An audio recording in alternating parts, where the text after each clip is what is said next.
Maniod tuog pamahaw. Nara diri akong bagoong. Akong bagoong. Kahumo. Ayan. So, na ako'y kape. Gamay akong kape. Hindi ako masyado sa kape. Fried rice na may itlog. Tapos paksiw na tulingan. Mga unta. Ang sarap ng sinangag. Walang bawang tsaka sibuyas. Ilagyan ko siya ng isang itlog, liquid seasoning tsaka konting toyo. Ito yung pagkain probinsya, no? Pagkain naming mahihirap.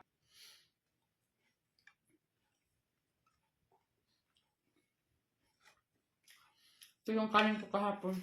Yung asawa ko ayaw kumain ng kanin araw-araw.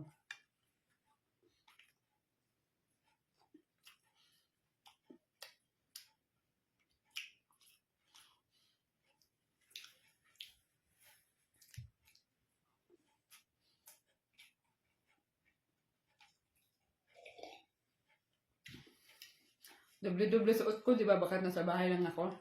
Sobrang lamig. Kumuha ako ng lettuce.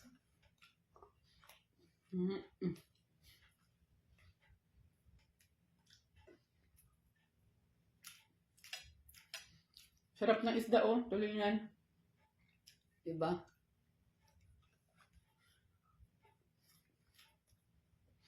Tapos pagkaluto ko, hindi siya masabaw.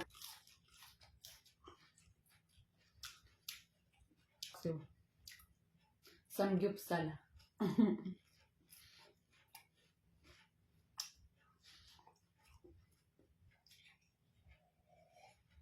Mahilig ako sa lettuce. Mga gulay-gulay. Pag pumunta si Andrew sa Pilipinas, makain kami sa mga restaurant, hotel. Kasi diba ang hotel may mga buffet. Tapos, ang pinipili kasi niya lagi, yung breakfast included is buffet. Kasi maraming choices. Vegetable salad. Lalo na pag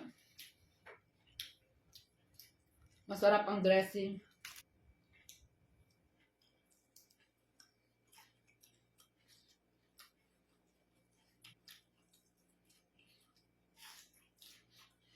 Alam mo yung asawa ko, ayaw niya kumain ng mga gantong isda kasi nga matinik. Mga ganito nakikita yung ulo. Ayaw niya. Kasi sanay sila dito, diba? Yung mga isda dito wala ng ulo. Although meron dun sa supermarket. Pero hindi sila sanay. Masarap kaya ng lettuce. Kapag hindi na nila kinakain, tapos mga medyo matagal na sa ref, tinatapon nila.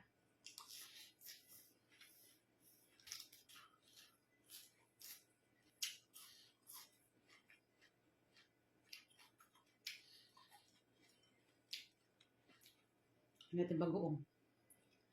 Di ba may giniling na yung bagoong ko? Rice. Korean style.